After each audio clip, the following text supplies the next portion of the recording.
17 August 1943. 10:27 in the morning. High above Regensburg, Germany. A United States Army Air Force's B-17 Flying Fortress is already dying. The right wing is on fire. Fuel is leaking. The formation is breaking apart. And inside the aircraft, the pilot has just realized something impossible. Part of his wing is gone. Not damaged. Gone. Torn away by flak. And yet, the aircraft is still flying. But not for long. Second Lieutenant Robert Buck Harris grips the controls. His gloves are slick with sweat. The control column feels wrong. Too light. Too loose. He pulls back slightly. The aircraft shudders. Not stable. Not safe. Behind him, the co-pilot turns, eyes wide. Right wing is hit bad. That is an understatement.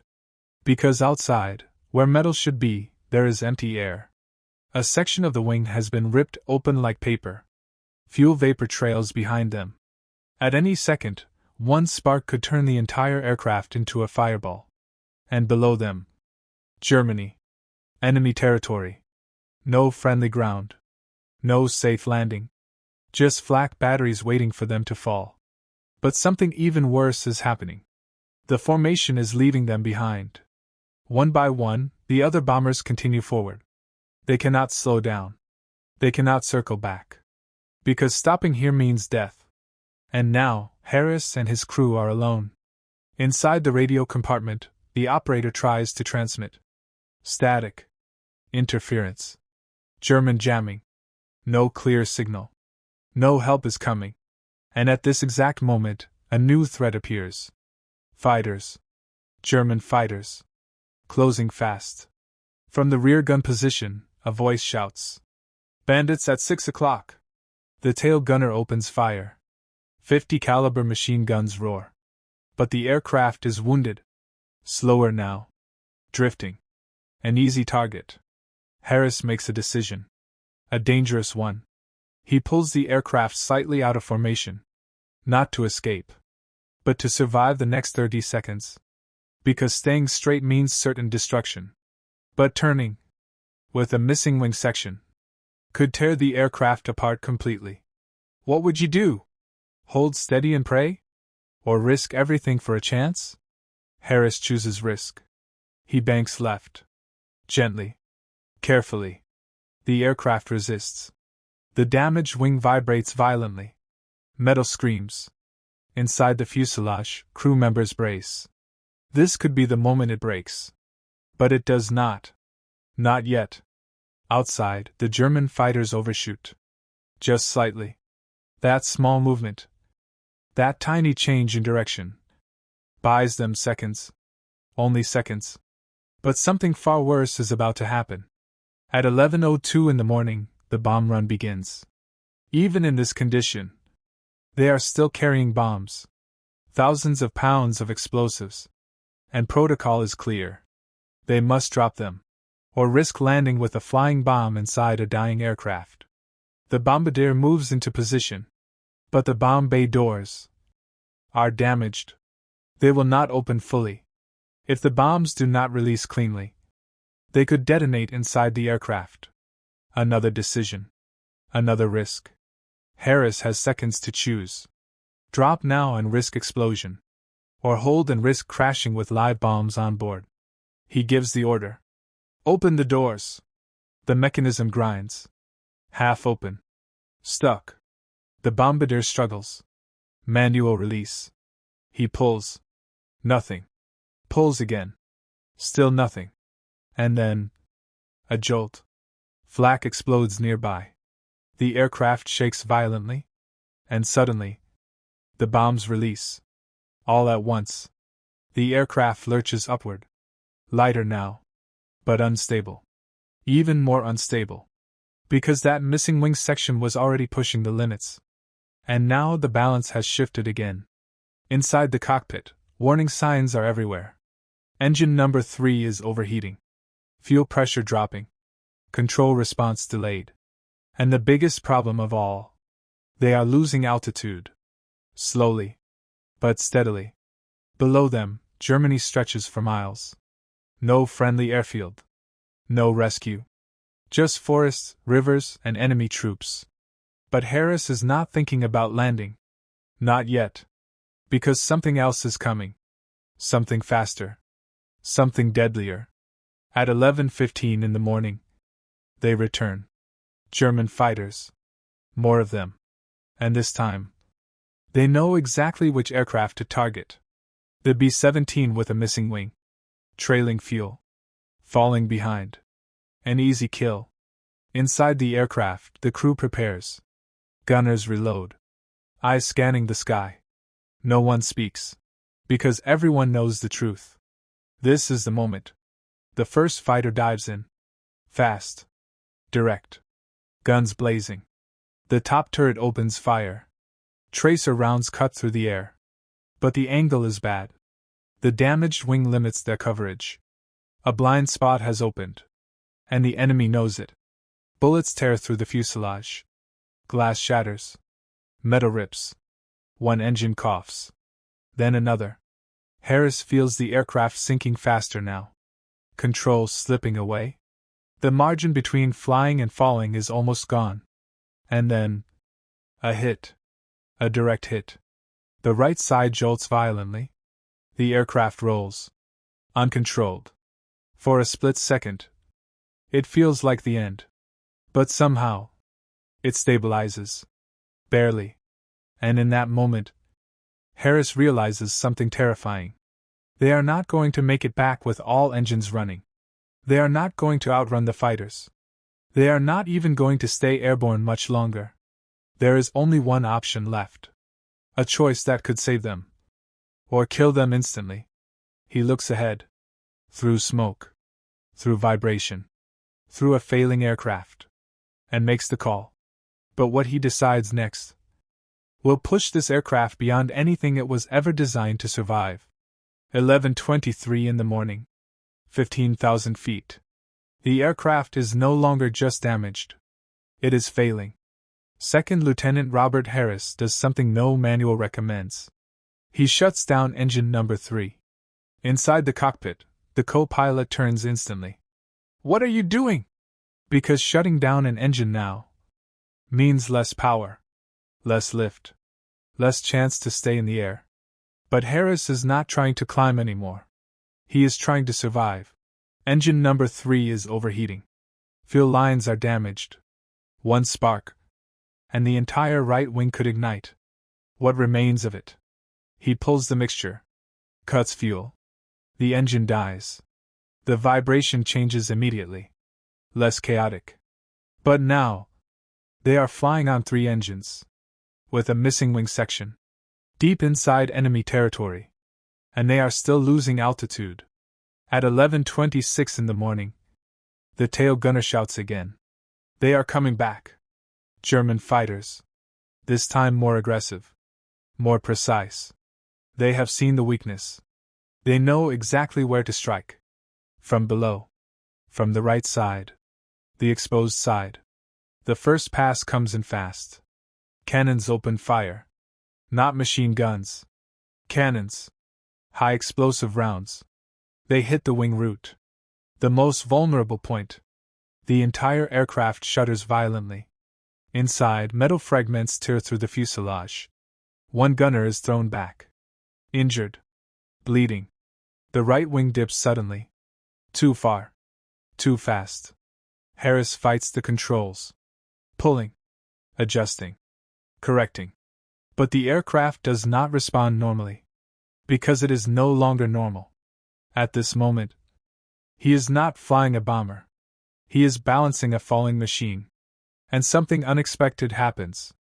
The German fighter overshoots again. Too fast. Too close. The ball turret gunner sees the opportunity. He fires. A controlled burst. The fighter catches fire. Spins. Falls away. One threat gone.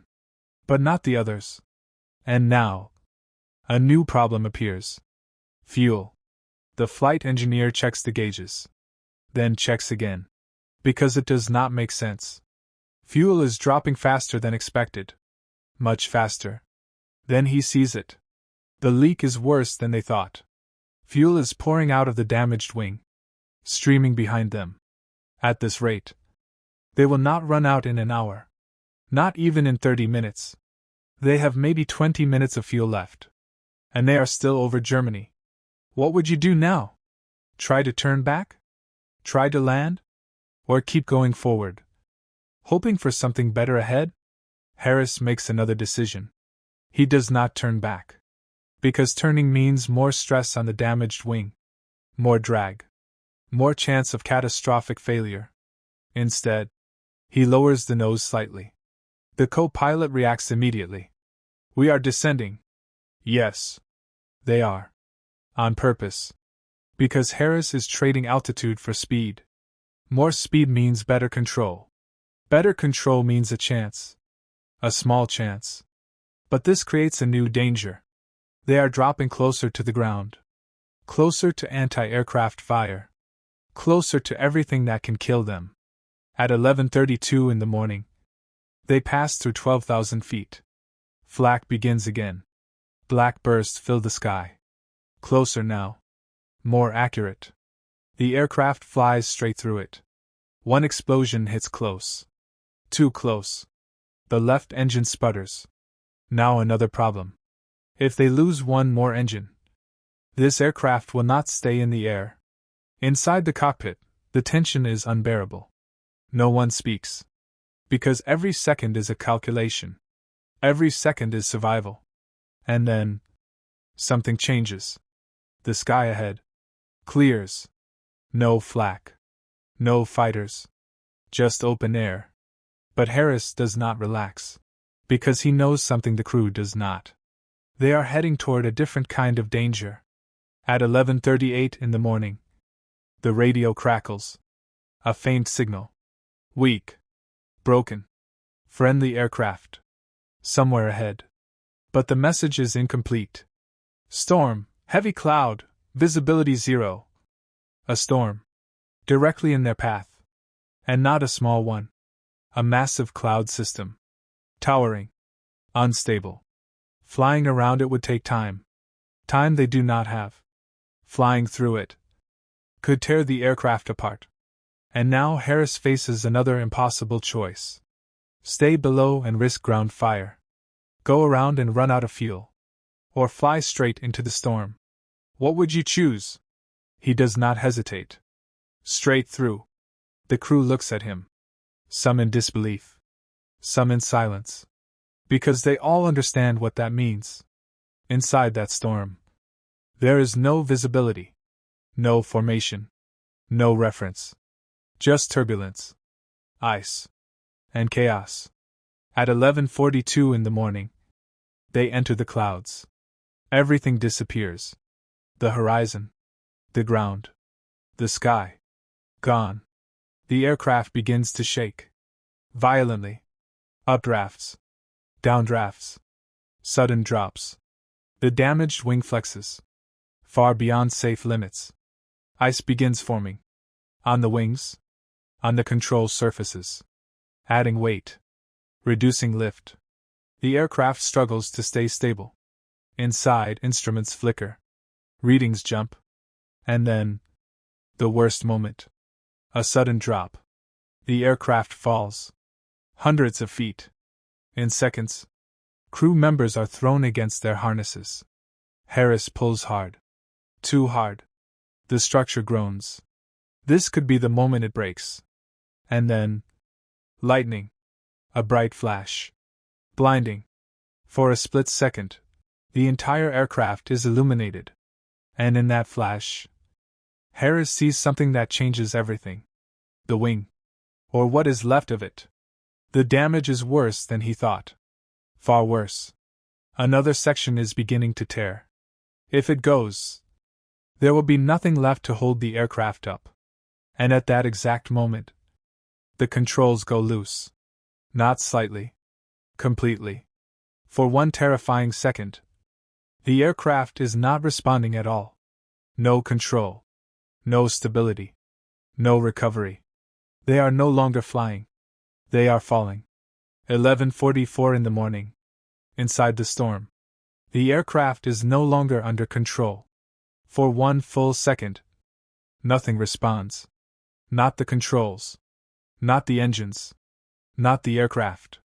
Second Lieutenant Robert Harris feels it instantly. That hollow feeling. When the machine beneath you is no longer flying, but falling. The nose drops. Hard. The altimeter spins. 14,000 feet. 13,000. 12,000. Dropping fast. Inside the fuselage, no one speaks. There is no time. No words can fix this. The co-pilot grips the panel. Eyes locked forward. Waiting for impact. But Harris does something critical. Something small. Something that changes everything. He stops fighting the aircraft. Instead of pulling back hard, he eases the controls. Because pulling too hard will snap the remaining wing. For a moment, he lets the aircraft fall. What would you have done? Fight harder? Or trust the fall? At 11:45 in the morning, the response comes back. Slow. Weak. But there. The control surfaces bite the air again. Harris corrects gently. Not aggressively. Not suddenly. The aircraft stabilizes. Barely. But they are still inside the storm. Still icing. Still losing altitude. Still leaking fuel. And now, a new problem. Engine number 2 begins to fail. The flight engineer sees the drop. Pressure falling. Temperature unstable. If this engine goes, they are down to 2. And 2 engines will not keep this aircraft in the air. Not in this condition. Harris looks forward. Through nothing. Just gray. He makes another decision. He pushes the engines harder. More power. More strain. The engineer hesitates. That could burn them out. Harris does not answer. Because he knows. If they do not push now, they will not make it out of the storm. At 11:48 in the morning, the turbulence peaks. The aircraft slams upward. Then drops again. Ice thickens on the wings. The damaged section creaks. Twists. This is the breaking point.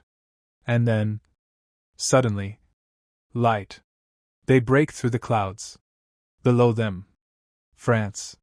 Friendly territory. But no one celebrates. Because the aircraft is still dying. Altitude. 9,000 feet.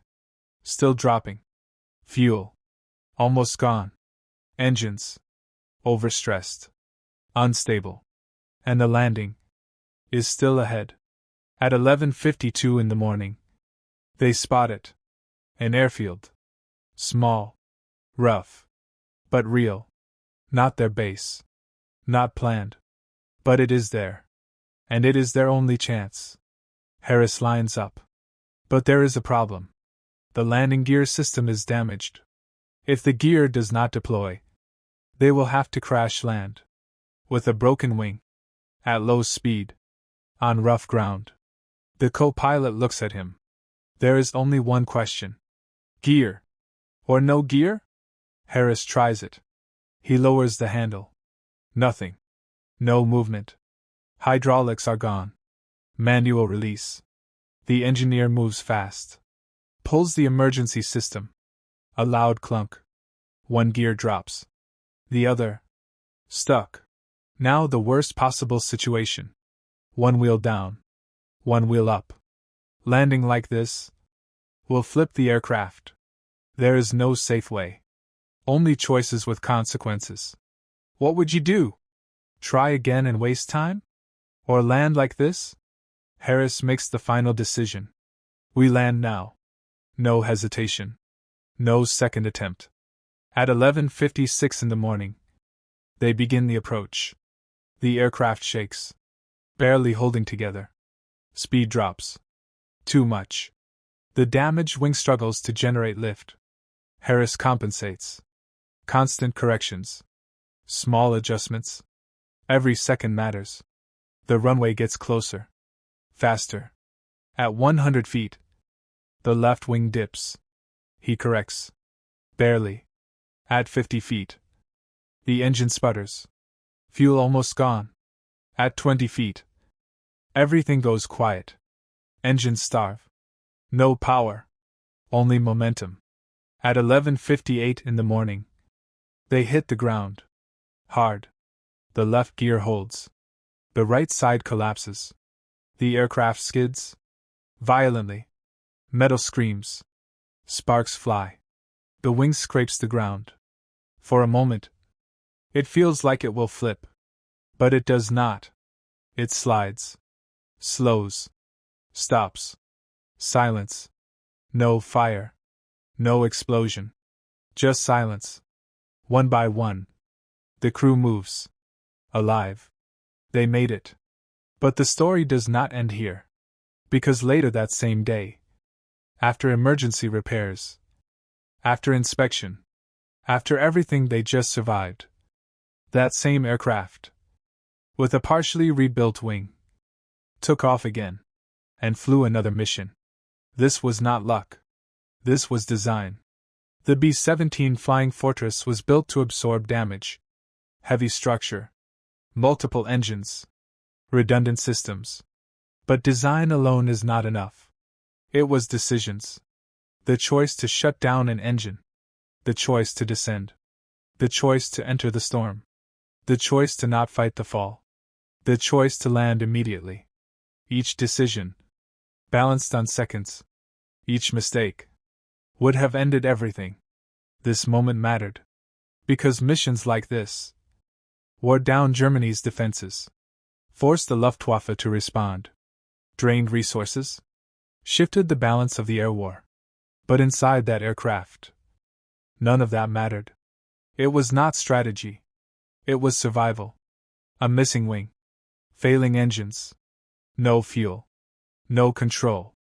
And still, they brought it home. And flew again.